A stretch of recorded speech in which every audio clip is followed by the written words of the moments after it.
Prabhu ki Jai. jai. Jai. So please give your session every day, Prabhuji. Thank you. Hare Krishna. Hare Krishna. So kind. Okay, we are connected on Facebook now.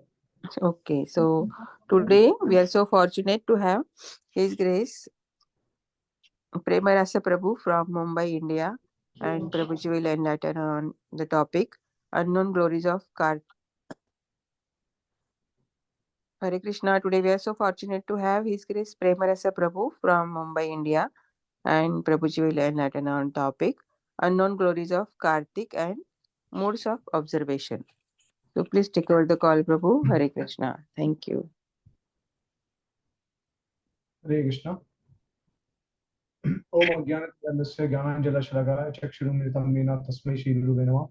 Namah Om Vishnu Padaya Krishna Prasthaya Bhutale Srimati Bhaktivedanta Swami Iti Namine Namaste Saraswati Deve Gaurvani Pracharine Nirvishesha Shunyavadi Paschata Deshatarine Jai Shri Krishna Chaitanya Prabhu Nityananda Shri Advait Gadadara Shivasadi Gaur Bhaktavinda Hare Krishna Krishna Krishna Hare Hare Hare Rama Rama Rama Hare Hare. Hare Krishna. So thank you all the devotees for joining, giving me the opportunity to serve you all. Special gratitude to Shyam Rasika Mataji and Rukini Padma Mataji for giving me this wonderful platform and opportunity to serve you all. Also, would like to congratulate Narottam Nitai Prabhu for his recent initiation. So our best wishes and prayers for your attachment to Guru and Krishna, for your Krishna conscious journey. Okay, so today's topic is glories of Kartik, the unknown glories of Kartik. Okay, so let me start with what Srila Prabhupada says in this regards, because sometimes I think devotees, they have question about whether Kartik month was observed during Prabhupada's time, and what was Prabhupada's feedback on the month of Kartik, because some devotees may feel that this is something which is introduced in ISKCON later after Prabhupada's disappearance. So let us hear what Srila Prabhupada says about the observance of Kartik month. So there is a conversation of Srila Prabhupada and some of his disciples, and so one devotee is sharing with Prabhupada that Prabhupada, today is the beginning of Urja Vrat, the Kartik Vrat. Can you describe what that is, Urja Vrat, and how it should be observed? And then Prabhupada says, Urja Vrat, you chant Hare Krishna 24 hours, 1 month. Laughter, there is laughter, that's all. So Prabhupada says that the entire Kartik month you just chant Hare Krishna 24 hours a day, the entire month. So everyone starts laughing. And then Guru Das Prabhu, so he says Hare Krishna, Hare Krishna. And then Prabhupada says, yes, don't sleep, don't eat. This is Urja Vrat. Can you execute? So devotee, one of the disciples says, I don't know. And they all laugh. So this is Prabhupada lecture 18th October 1972 in Vrindavan, Radha Damodar Mandir. And the second reference which I have got is Srila Prabhupada letter to His Holiness Jayapataka Maharaj, 30th January 1969. So you have asked about the specialness of the month of Kartik, and the answer is that it is a special inducement for persons who are not in Krishna consciousness to perform some devotional service. For persons who are doing nothing in Krishna consciousness, it is an indirect inducement to take to devotional service in earnest seriousness. Every moment is Kartik. In this connection, there is good example that sometimes a store gives a special concession to attract new customers. But for those who are already customers, there is no need of a special sale. They will purchase at any cost if they know the important value of the goods.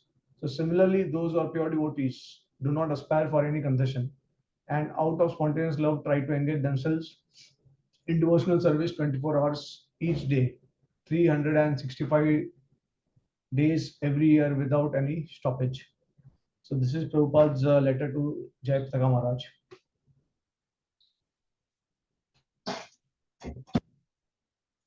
Yeah, okay. So these are two Prabhupada references, and now we'll also hear from Hari Sari Prabhu, because he was personal servant of Srila Prabhupada, and this is described in the Transcendental Diary.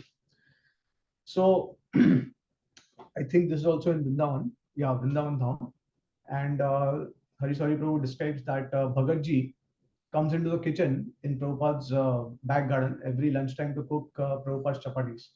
He is very expert at this, and when I was learning to cook, Prabhupada had made me learn chapati making from him. Prabhupada likes Bhagatji very much, and so when Bhagatji brings the large chapati into the prasadam room for Srila Prabhupada, he lets him sit and chats with him until the end of his meal. I told Bhagatji today about my decision to not do any special vrat for Kartik, and he was surprised and tried to cajole me into continuing, stressing that one must observe some special vrata in order to get the benefit of Kartik. But I held my ground. I told him that the observance of vrat was useless if it meant I couldn't do my service to Srila Prabhupada. He considered that it was a higher principle and relented. All right, so this is how we understand the importance of Kartik month and the mood of observing the Kartik month. So one thing is very clear that if your observance of any kind of vrata, whether it is Kartik month or Adhik Mas Purushottam month, if that interferes with your service to your Guru, the instructions of Guru, then that kind of vrata should be temporarily, it should be given up. So there are now Kartik month appears every year, but Purushottam Mas appears once in 3 years or 2.5 years. So it's not necessary that we have to be fanatic and we have to observe each and every vrat very carefully if that conflicts with the instructions of the Guru or some very important seva. Now, Prabhupada has set a standard in ISKCON and he wanted that every devotee should preach. So that is the general standard in ISKCON, and especially Prabhupada wanted that devotees should also go to the dham, they should recharge their batteries and then they go abroad, then they should also preach. So basically the goal of absorbing oneself in Krishna consciousness, especially in ISKCON, especially according to the vision of Srila Prabhupada, is that they all recharge their batteries. It is not that they just keep on charging their batteries and they do not drain the battery.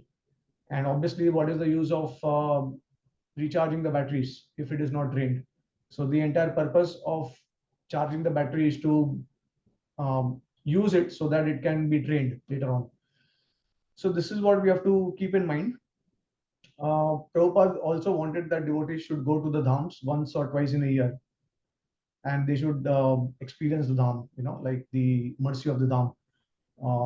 And dham is also very important for the devotees because Rupa Goswami also shares in the nectar of devotion that out of the 64 limbs of bhakti, 5 limbs are most important, and one of the limbs is to reside in the dham.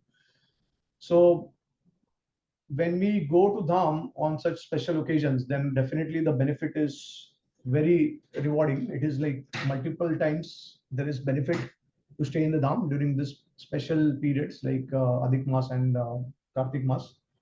So as long as we are not contradicting the instructions of spiritual master and we are able to get time to go and visit dham and to do bhajan in the dham, then it is absolutely fine. Another thing that we see is Srila Prabhupada mentioned that this Kartik month is a bonus month and it is not for the devotees who are actually sincere and serious. So for them, every day is a Kartik day, like that. But then we also see that throughout the ISKCON world, the devotees are giving special emphasis and they are taking up some special seva or some kind of extra sadhana they are doing during the month of Kartik. So yeah, in one sense, we are all neophytes. We are trying to become devotees. So definitely, Kartik month is very important for all the devotees and especially for the Gaudiya Vaishnavas because we get the special grace of Srimati Radharani this month. And we'll also see how the entire month is actually glorification of Srimati Radharani. It is the personification mercy of Srimati Radharani. So we want to take advantage of that, and we never think ourselves to be very advanced. And we always humbly think that we are neophyte, we are new to the presence of Krishna consciousness. So that's why we also require the special mercy of Srimati Radharani. But yeah, as shared earlier, that we have to be intelligent to discriminate, and we have to see whether if we are doing some extra sadhana, whether it will cause some kind of disturbance to the existing services that we are already doing to the service of Guru and to the Vaishnavas, or maybe to our family members also. So we have to take into consideration all the different aspects, and then we have to. So the best way is to basically take guidance of Gurujan if you have some kind of problems during Kartik Mas. But yeah, in general, it is recommended to have good sadhana, increase your sadhana to a good degree. And I think residing in Dham and discussing, sharing Krishna Katha is one of the most important elements for Kartik month. The more we are absorbed, the more we can become we can become effective in our preaching also in terms of sadhana and seva. So that is very important. Yeah. Now, there are certain aspects of the glories of Kartik month. And first of all, the it's called the Radha Damodar month, right? But we know in the pastime of Damodar Ashtakam, like as Satyavrut Muni is actually narrating the entire Ashtakam. So we see that it's more about Yashoda Maya rather than Radharani involved in the picture. So why it is like that? What is the connection of Srimati Radharani to this particular pastime? Why it is called as Radha Damodar instead of Yashoda Damodar? We are every day we are reciting this Damodar Ashtakam, which is basically Yashoda Maya tying Krishna. Like it is not Radharani who is tying Krishna, but our acharyas, they have given some insights, and I just would like to share a few of them. So first and foremost is that Radharani is very much attracted to keep Krishna always tied up with her. So she does not want Krishna to go away from her, and she's always desiring to tie Krishna every time. Like she always wants to increase her love in such a way. Although her love is like unlimited, and she is the personification of Mahabhav, there is no other love that can compare to Srimati Radharani's love. But she dynamically wants to increase her love so that Krishna will never go and leave her away. And that's why it is rightly said that Vrindavan Parityajam Padam Ekam Na Gacchati. That in Vrindavan, like Krishna never leaves one step out of Vrindavan. He is always in Raj. He never leaves Vrindavan, and that is because of love of Srimati Radharani. So, because of the intensity of the love of Srimati Radharani, Krishna never leaves one step outside of Vrindavan. So, that's the quality of Srimati Radharani, to bind Krishna within Vrindavan. So, in one sense, Radharani is actually binding Krishna with her love. So, it is not the rope, but it is the love. It's the rope of her love that is binding Krishna to remain always within the presence of Vrindavan Dham. Now, Vrindavan Dham, in Goloka, it has got several divisions. So basically, we have the Vraj, and then we have the Mathura, and then we have the Dwarka section. So sometimes Vrindavan, the entire Vraj Mandal is called as Vrindavan. Sometimes the area which is consisting of Nandgaon, Barsana, Govardhan, and Vrindavan, it is together called as Vrindavan, and sometimes it is only one of the forests of Vrindavan, because there are 12 forests in Vrindavan. So Mathura also, sometimes it is called as Vrindavan. Madhuvan is sometimes referred to as Vrindavan. So these are the terms which are interchangeably used sometimes in the scriptures, and the acharyas, they actually give proper insight to us that which particular word is most suitable in which particular context. For example, Krishna goes to Mathura and Dwarka, right? But then the Dwarkavasis, they are also praying to Krishna. In the Bhagavatam, it is mentioned that when Krishna is returning to Dwarka, then the Dwarkavasis, they offer prayers to Krishna, glorifying him. At the same time, also saying that whenever you go to Madhu or Hastinapur, Kuru, so whenever you go there, then we are in separation and we are not able to, like, we feel pain from your separation. So this is an indirect reference of Krishna visiting Vrindavan. Although directly there is no mention of Krishna visiting Vrindavan when he is living in Dwarka. But our acharyas, they have taken a couple of slokas from the Srimad Bhagavatam, and they have given a clear picture why, like, whether Krishna goes to Vrindavan or not once he leaves for Mathura and Dwarka. So yeah, that Krishna does go to Vrindavan in couple of occasions, and that's a different chapter altogether, the subject matter altogether. So we'll not go into the detail of that. But Krishna does go to Vrindavan, and they say that the word Madhu specifically refers to. It does not refer. Now Mathura is basically a part of Madhuvan forest, right? So Madhu basically refers to Madhuvan, but Madhuvan can also, as I said, that Madhuvan can also refer to Vrindavan or the entire Brajmandal as such.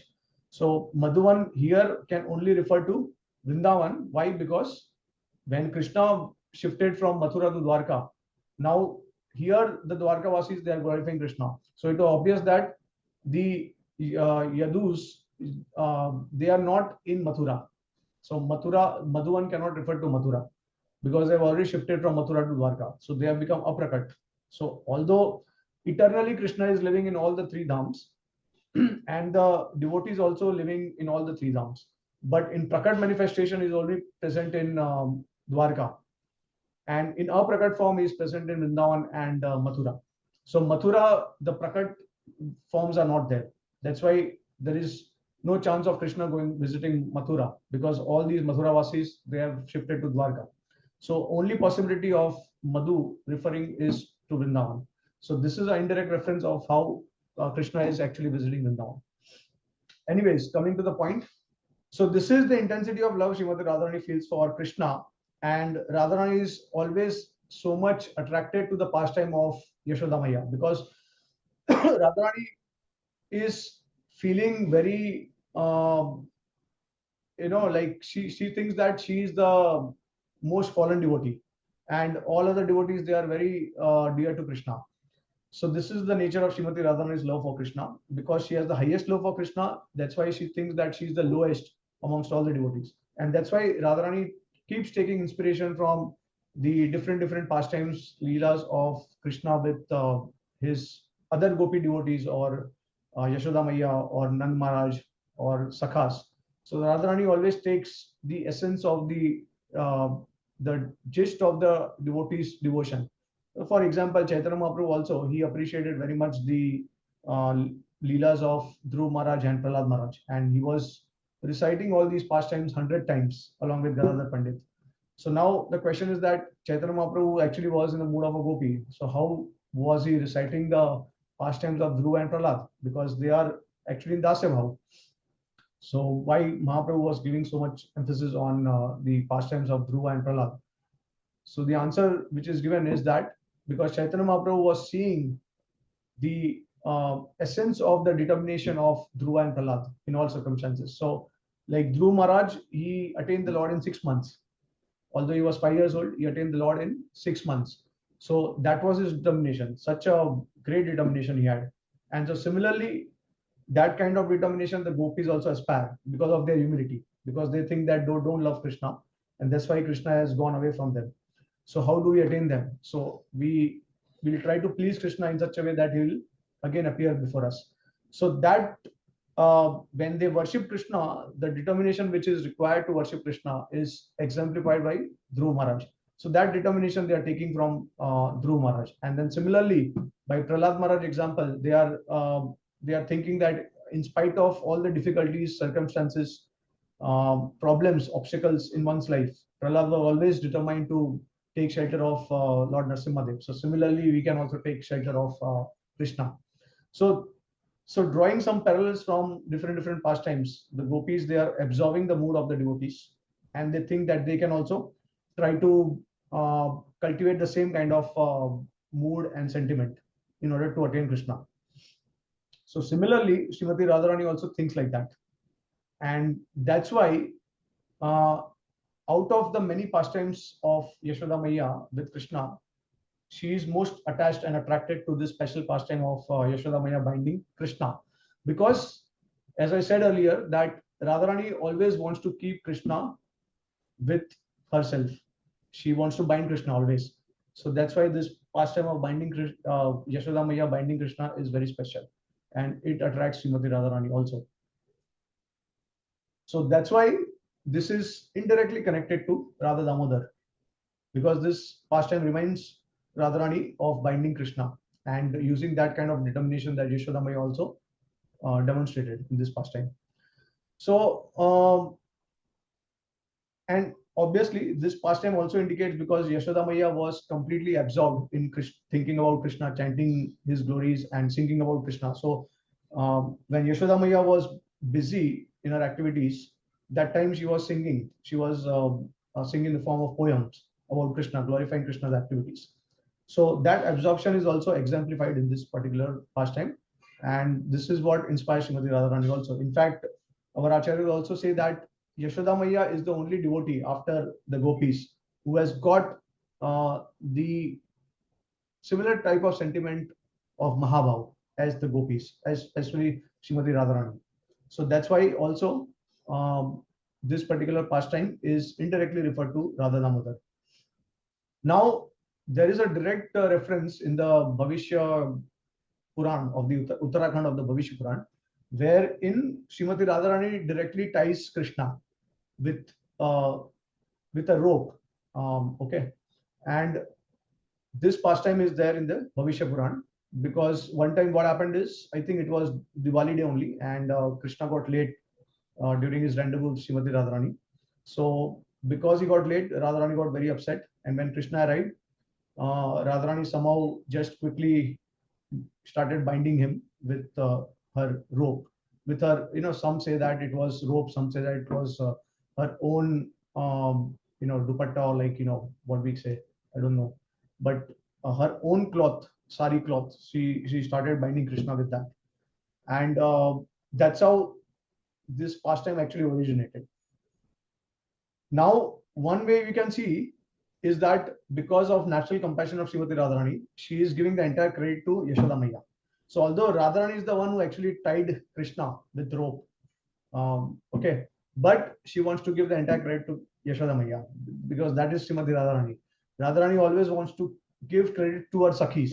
So when there is Leela between Radharani and Krishna, she is not experiencing so much bliss. But when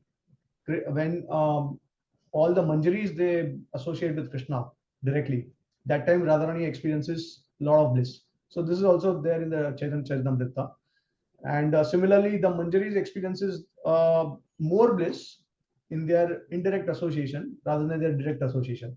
So they want that Radharani should associate with Krishna directly, and Radharani wants that all these gopis they should associate with Krishna directly.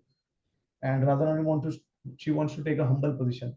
So here one can say that Radharani wants to give credit to Yashoda Maya. That's why the entire Kartik month is dedicated to Yashoda Maya because she is the one who is inspiring Radharani to bind Krishna. But actually, the same pastime happened with Radharani also. So this is another way to perceive the Damodar Leela and especially connect it with Srimati Radharani. Okay.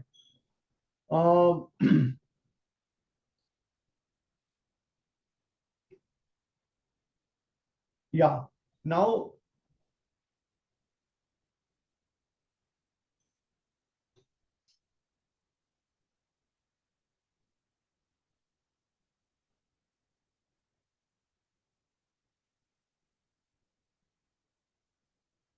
okay. So you'll see that at the end of the Damodar Ashtakam also, Namaste stu damne spuradipti damne tvadiyo daraya shwasi damne Namo Radhikaya tvadiya priyaya Namo Anantalila. Right? So this entire sloka, the reason at the end, you'll see that at the end, Satyavrat Muni is actually bringing Srimati Radharani directly in the pastime. So this is very important because this is the culmination of the Damodar Ashtakam. And why he brings in Srimati Radharani suddenly is there is a reason for it. The acharyas say that the entire pastime is basically to attain the mercy of Krishna. You'll see that Satyavrata Muni is not hankering for any of the goals of material life or nor even the pleasures of Vaikuntha. He just wants to worship Krishna unconditionally, like Yashoda Maya. So in each and every verse, he's trying to petition the Lord for his mercy. So at the end, what he does, so he feels that, okay, I have already glorified Krishna in 7 verses. But even after that, if Krishna is not pleased with my bhakti or my offering of prayers or my desires, then let me now um pray to Srimati Radharani. Let me now get in Srimati Radharani so that when Krishna hears the name of Radha, then I know for sure that at the end, now my petition will be fulfilled by Krishna because now Radharani is there. So that's why Satyavrat Muni is offering obeisances to Srimati Radharani so that Krishna will not reject his prayer in any circumstance. So there is a chance that in 7 verses there is, Krishna may have rejected his wishes and prayers, but when Radharani is there, then there is no chance that Krishna will reject. So this is also one very important lesson for all the devotees. When Radharani recommends to Krishna, as this I think Prabhupada also said in one place, that when Radharani recommends to Krishna that this devotee is very nice, there is no chance that Krishna can actually reject that devotee or he can overlook that devotee. So Krishna has to give mercy on that devotee. So again, glorifying the exalted position. Now, see, uh, this is just my own insight in this pastime. Here, what I am seeing is that Radharani is trying to glorify Yashoda Maya. She is giving the entire credit to Yashoda Maya. And at the end, there is passing of game. So Yashoda Maya also now feels that I don't want to take the credit, but I want to give it to Srimati Radharani completely. So at the end, Yashoda Maya, what she does, she's not taking credit for herself, but then the entire credit she is passing on to Srimati Radharani. And this is how Satyavata Muni is composing the verses. So this is a wonderful insight. So this is how we can see the glorious position of Srimati Radharani in Damodar Ashtakam. Now, another point of view is that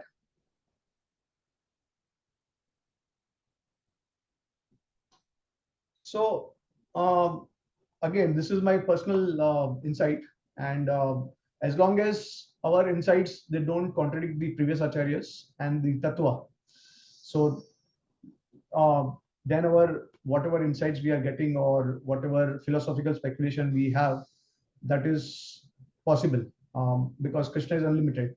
So it is not like you cannot restrict Krishna only to one particular vision. And Prabhupada also said that you study my books thoroughly and you study all the devotees to study from different angles of vision. So there are unlimited ways to perceive the pastimes of Krishna, and the acharyas they have given also multiple perspectives, right? But one of the perspective which I was which I just realized, or it was revealed to me, was that actually in one sense, because the entire Kartik month is the glorification of Srimati Radharani, and Gaudiya Vaishnavas like to see Srimati Radharani everywhere in all the pastimes of Krishna, and especially in Kartik month. So this particular pastime, I just felt that this uh, the uh, the ukhal, the grinding motor, you'll see that in ISKCON temples also, you'll see all these ukhals, they are colored yellow or maybe golden complexion like that. So one realization I just got is that it is possible that Radharani herself is actually the manifestation of this ukhal, because Yashoda Maya wanted to the day she saw Srimati Radharani, on the very first day she saw Radharani, she had a desire to somehow marry Krishna and Radharani, or to always keep them together. So this particular pastime can also indicate that Yashoda Maya wanted to tie Radha and Krishna in their Balya age, in their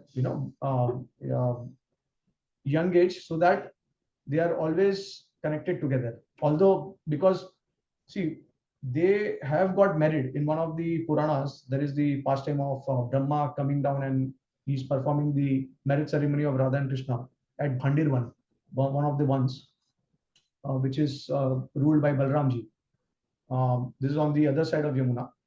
So there are 4 forests which are directly in control of Lord Balram, and then 7 forests they are directly in control of Sri Krishna, which are on the other side of Yamuna. So 8 and 4, and the Bhandir one is on the other side of the Yamuna. So I think you must have gone there. You must have visited. If you have done the Vajmandal Parikrama, then you have seen that. So there is a particular pastime where Krishna and Radharani are getting married. So in this particular pastime, um, they are getting married and they are having youthful forms.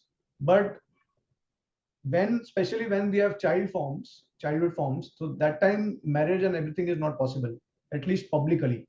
So in private, you know, anything is possible because yeah, Krishna and Radharani, they are like the supreme Krishna God. So anything can be possible.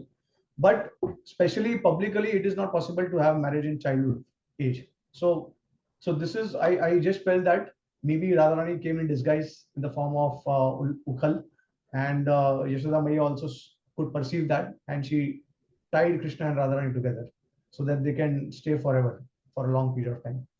I mean, it is just their emotion. But yeah, so there are two things which can support this idea. One is that the acharyas say that even though Krishna may be in his childhood form, but whenever Krishna is present in any of the other ages, he can display any of his other ages at the same time. So when Krishna is in the child form, he can also display the Kumar pastimes in the same age. So you'll see that Rasli also happened at the age of 8 years when Krishna was 8 years after he lifted Govardhan. After 1 year, that 1 year after he lifted Govardhan.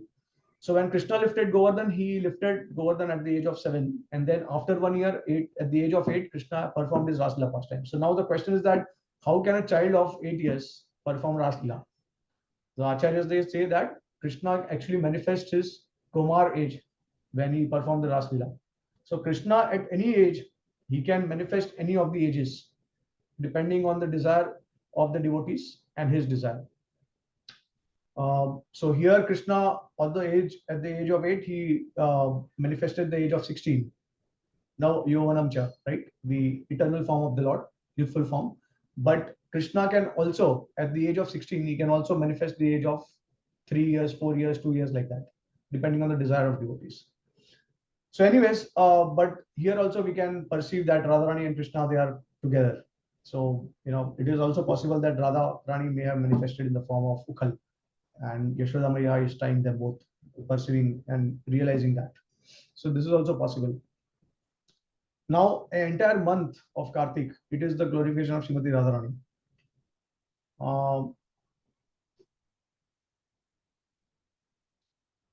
So you'll see, okay, so Acharyas, they say that Yashoda Maya was trying to bind Krishna, and only at the end she was able to bind Krishna. So the Acharyas, they say that Yashoda Maya tried each and every rope in her house, and she took that rope and she started binding Krishna, but she was not successful. Then what happened? The gopis, I mean Yashoda's friends, they got rope from their house. So they also started supplying ropes to Yashoda Maya, and she started trying to bind Krishna with those ropes also, but still Krishna was 2 fingers too short, right? But at the end, what happened when Krishna decided?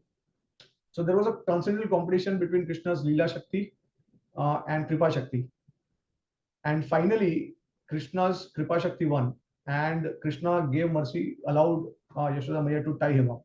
So now, why Krishna's Kripa Shakti was conquered? I mean, was finally it won, is because, sorry, Krishna's Ichha Shakti, competition between Ichha Shakti and Kripa Shakti.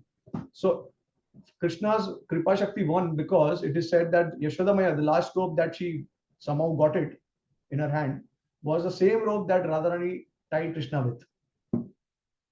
So indicates that this pastime already happened before with Srimati Radharani. That's why Radha Damodar. But the same rope was used by Mother Yashoda to bind Krishna. So that's why again the glory of Srimati Radharani is demonstrated. Some say that it was the dress of Srimati Radharani. So one of the cloth that Radharani used to tie Krishna. So same cloth Yashoda Maya got somehow. And only by, so because our acharyas, they see everything in perspective of Srimati Radharani's mercy. So they say that only by the mercy of Radharani Krishna is bounded, And here Yashoda Maya also was not able to tie Krishna, but when she got something connected to Srimati Radharani, she was able to bind Krishna immediately. So this is another significance of Radharani's glories. Now, what is the meaning of Kartik Amavasya? So see, the name Kartik also is basically derived from the word Kartiki Amavasya, because the Dipavali is the day when there was Amavasya. Okay, dark, no moon. That time it happened. Now this Amavasya in the month of Kartik, it is another name of Srimati Radharani. Kartiki Amavasya. In the 1,000 names of Srimati Radharani, you will see that another name of Radharani, which is Kartiki Amavasya. So that also is basically representative of Srimati Radharani. Another context of Radharani is also in, see, now we know that during Diwali and in Kartik month, we light lot of lamps. So now, what is the significance of lamp? Because Radharani's name is also Deepadatri and Deepapriya. So Deepadatri, giver of lamps, and Deepapriya, which is lover of lamps.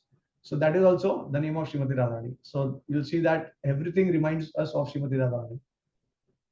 So our acharyas, they have revealed all these glories of Srimati Radharani. And now we'll also see how all the festivals in Kartik month, they'll reveal the super excellent glory of Srimati Radharani. So starting with Sharad Purnima. So we know what happened in Sharad Purnima, the entire Raslila episode happened. And we know from the Raslila pastime that Krishna left all the gopis to be with Srimati Radharani. So that also revealed the glories of Srimati Radharani, right? Sharad Purnima is very clear. Then we have the festival of Govardhan Lila. So how is Govardhan Lila connected to Deepavali? So already we have discussed. On that day, Radharani, Yashoda Maya, she bounded Krishna. And Deepavali, as I already shared, that the name signifies Srimati Radharani. What happened during Govardhan Lila? So although Govardhan Lila has indirectly no connection with Radharani, but the acharyas, they say that the entire pastime was orchestrated so that Krishna could have a direct glance on Srimati Radharani. Because what happened after lifting Govardhan, all the Vrajvasis, they assembled, and then Krishna was having a lot of pastimes with all the Vrajvasis, but then he was ultimately glancing of Srimati Radharani. So also indicating that the entire pastime was orchestrated just to impress Srimati Radharani. You know, like a hero. So hero will perform a lot of heroic acts to impress the beloved. So similarly, Krishna also performed this pastime of lifting the Govardhan hill to constantly look at Srimati Radharani and the gopis and to also impress them. So this is also shared by the acharyas. So the ultimate goal, you can say, the main internal reason of lifting Govardhan is not to curb Indra's pride or to chastise Indra or to, in a Rasik Vaishnav vision, everything is connected to Srimati Radharani at the end. So like that. I mean, this is Gaudiya Vaishnav Rasik perspective. And then there is the festival of Gopashtami. We all know that how Krishna, when he started going to the forest and he also started tending the cows, because earlier he was tending the calves, but now he started doing with the cows. So that time also Radharani dressed in the form of Gopa and assisted Krishna. So we know how wonderful we have darshan at our Krishna Bala Mandir, Radharani's lotus feet. We can see, we can have darshan of Radharani's lotus feet twice in a year. Once during Radhashtami and second time on Gopashtami. So Radharani and the gopis, they all became sakhas. They dressed like cowherd boys and they went and they assisted Krishna in his cowherd pastimes. So this is also another glories of Srimati Radharani. Gopashtami, Sharad Purnima, and then we'll see that how Srila Prabhupada also disappeared during Kartik month.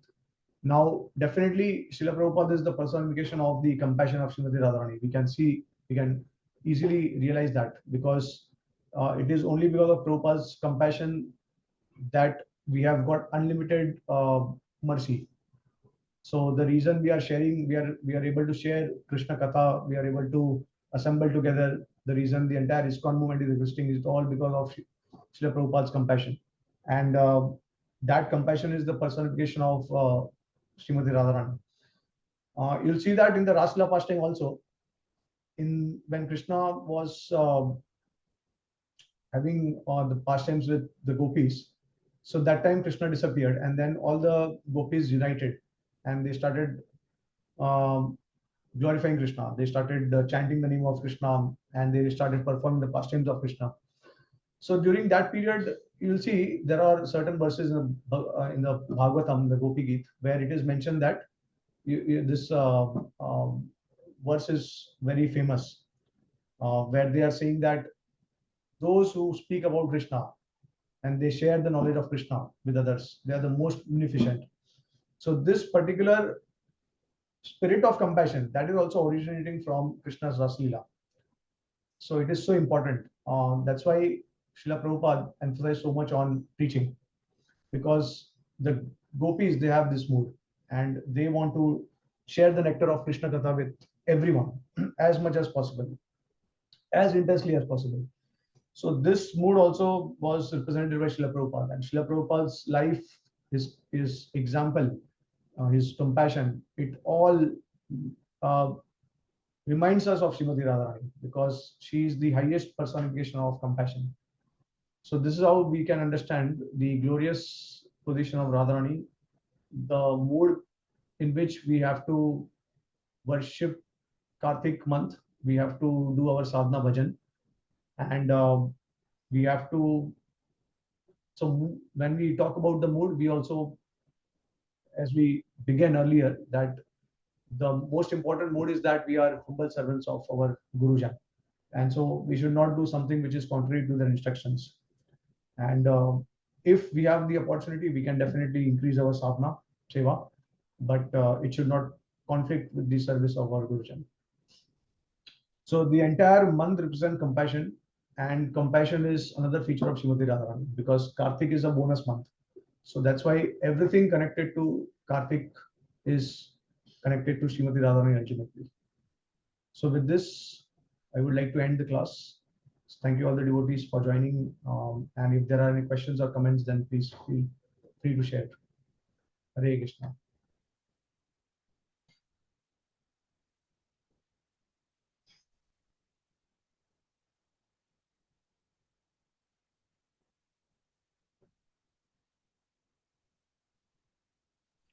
Hare Krishna, Hare Krishna Prabhuji, such a wonderful class, Prabhuji. The hidden glories of Kartik month. You explained so nicely. So many references of Srila Prabhupada. And especially, I like how you explained the both Shaktis of Krishna, Ichha Shakti and Mercy Shakti. And Mercy Shakti conquered on Ichha Shakti. So that was a beautiful point. So thank you. I don't have any question, Prabhuji, but thank you so much for wonderful class. Hare Krishna. Thank you, Motherji. Hare Krishna Prabhuji, Dandavat Pranam, all good Sister Prabhupada. No That's problem. nice. Thank you for giving us association on this auspicious month of Kartik, and talking about the Mahatma of the Kartik Mass and Radharani's glory. I have a question about the same similar the Ichha Shakti. So the Ichha Shakti is the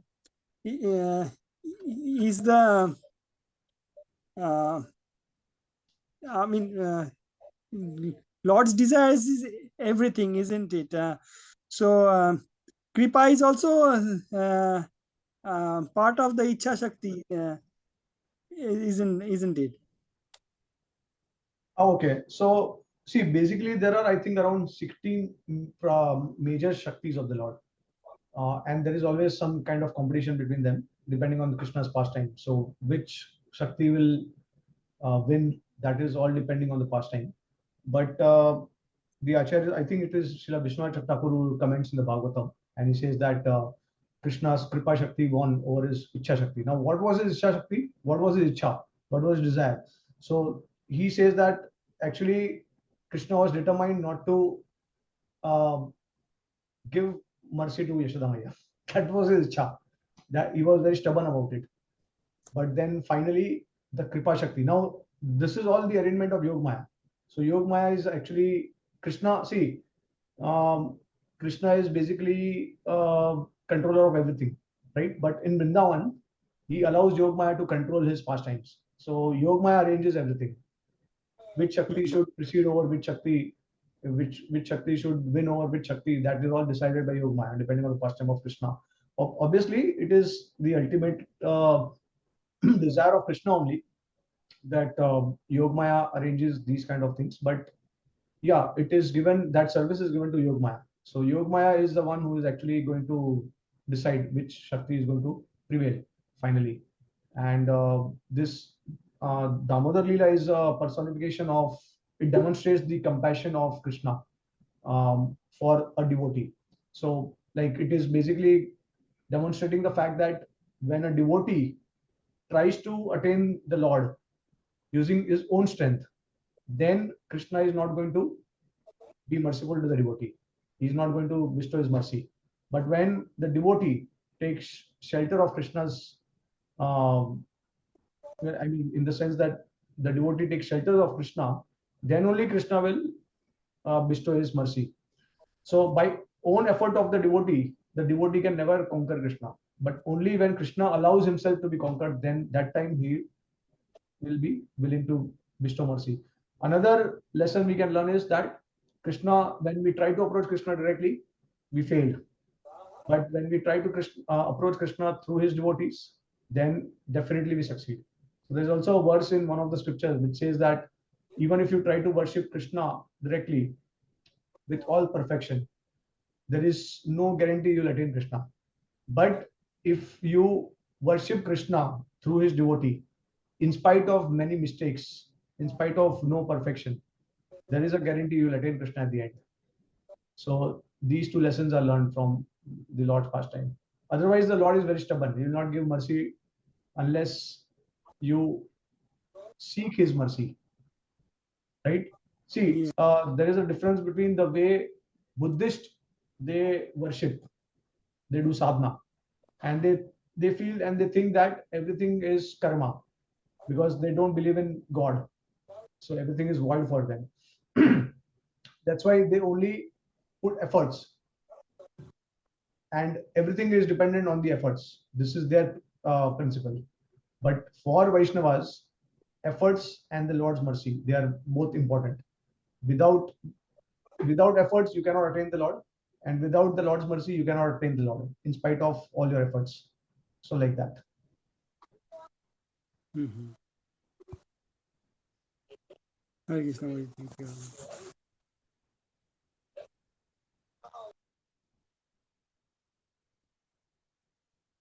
Okay. Any other question, comment?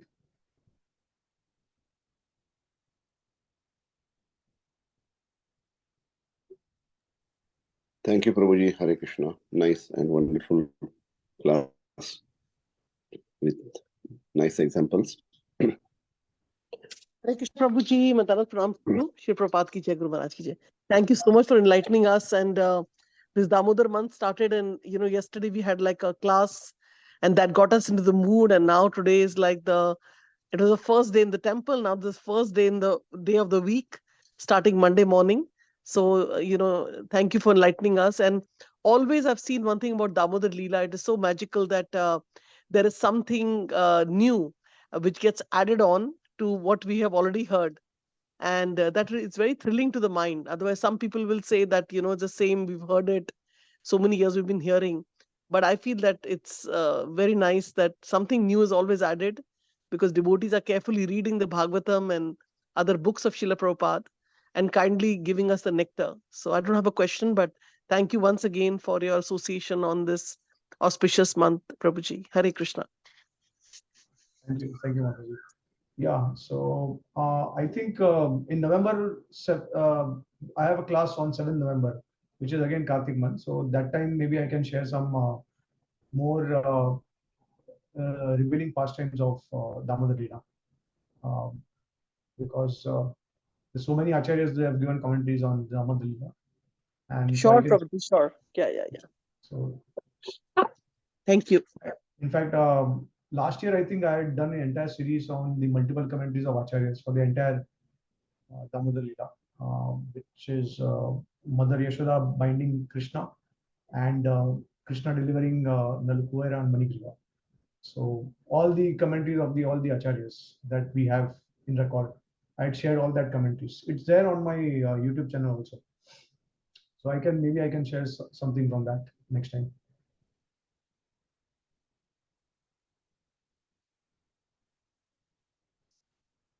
Yeah. So yeah. Anyways, but there are two things which are important for devotees. One is the Rasic angle, which is basically internalize our depth in Krishna consciousness. Another is that how to take lessons from the pastimes. So these two things are very important for any devotee. Because when we approach Kartik, then we are externally we learn from Yashoda's pastime the determination she had, then the reasoning behind why Yashoda Maya allowed the milk to boil, and somehow apparently it seems that she neglected Krishna, but that was for a higher purpose. So I forgot to mention this point that our acharyas, they say, see in that original verse in the Bhakti Samrit Sindhu, Anya Vilasita Sunyam Jnana Karmadi Anavritam Anukulena Krishnanushilanam Bhakti Uttama. So what is Uttama Bhakti? Uttama Bhakti is that Bhakti which is free from any type of karma jnana, the desire of karma, desire of jnana. And it is also, but it is not free from desire altogether. That's why Anya Bilasita, this specifically a word is added in Sita. So Anya, it is not Anya Bilas, because Anya Abhilash, Moraye Abhilash, Vilas, so in that Abhilash means desire. So this Anya Bilasita, specifically this A is added at the end because it is all the desire except the desire to serve Krishna. That should be rejected. That we don't want. So that's why Anya Bilasita Sunyam. So make all the desires Sunyam except the desire to serve Krishna. That's why Anya Bilasita. So Anya Bilasita Sunyam Jnana Karmadi Anavritam. Whatever jnana and karma is connected to material life, that we don't want. We reject all that kind of karma and jnana. But only jnana and karma which is connected to the Lord, we want that. So jnana means, for the devotees, the jnana means to understand, to have sambandh jnana about the Lord. Sambandh abhidey prayojan, like that. We know that. And karma means whatever activities we are performing with the material body for the pleasure of Krishna. So that only we want, but we don't want anything else. Anya Bilasita Jnana Karmadi Anavritam Anukulena Krishnanu Shilanam. So Anukul, it has to be favorable, and Krishnanu Shilanam means it has to be, it should please Krishna at the end. Now, in this particular pastime, you will see that Yashoda Maya, although she is the topmost devotee of Lord, but she did not please Krishna. This is very important. She did not please Krishna because Krishna was dissatisfied by her activity. She gave more preference to the boiling of the milk to save that rather than to actually focus on Krishna. So she apparently she neglected Krishna. So then how can she be in this particular Uttama platform? So our acharyas say that actually Yashoda did not neglect Krishna. In fact, whatever she did, everything was connected to Krishna.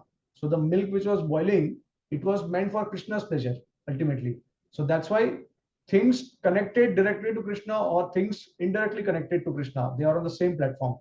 So whether it is Krishna or his paraphernalia or his devotees. So this particular verse, Anya Vilasita Sunyam, this is also completely applicable for Krishna's devotees.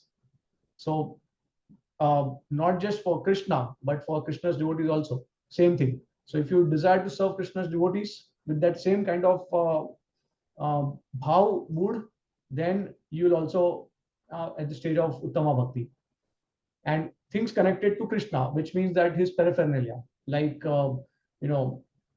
if you are doing some seva connected to Krishna, making garland for Krishna's pleasure, or cooking for Krishna's pleasure. So all these devotional services are connected to Krishna ultimately.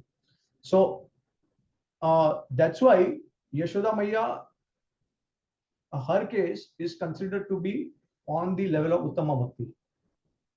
She is not neglecting Krishna. She may dissatisfy Krishna. Now, on the other hand, there are examples of demons who are giving pleasure to Krishna, but their mood is not favorable. So that's why they are rejected from the platform of Uttama Bhakti. So we know that whenever Krishna is fighting a demon, Krishna enjoys a lot. He is satisfied. He is happy. He wants some rest from fighting with some demons. But because the mood of the demon is not favorable, it is not anukul. That's why they are not considered to be examples of pure devotional service or uttama bhakta, like that. So from this particular, now another, third example the Acharyas also give is that of Draupadi. Now whether Draupadi, when she called out to Krishna, because she started calling Govinda, Govinda, so she was calling out to Krishna to help her, to save her. So is that also against Uttama Bhakti? Because she is desiring something for her own benefit. So is that also not Uttama Bhakti? So the Acharyas say that whenever in dangerous situation, it is natural for a devotee to take shelter of Krishna. So that is temporary. It is not something which is she will desire constantly that, oh Krishna, I want you, save me, you save me, you save me. Every time she will not say like that. But whenever there is some circumstance, and sometimes the Lord arranges himself such kind of situation. So that time a devotee can take shelter of the Lord and seek protection of the Lord. So that is not against the principle of Uttama Bhakti. So this is what the Acharyas say. So all these three examples are there. So we can learn from these examples, and we can also relish the rasic insights of Kartik. Yeah, so this is what I wanted to share. And in the next class, maybe I'll share more about the commentaries of the Acharyas on the pastimes.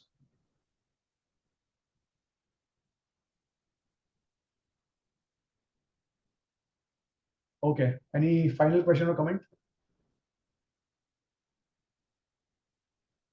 Thank you so much, Prabhuji, for sharing this. Okay, all right. So thank you so much. Vanchakalpadrubhishcha vipasindu patilana bhavanebhyo vaishnavebhyo namo. Then pranam to all the devotees. Hare Krishna. Krishna Vanda ki jai, Radharani Bhagavad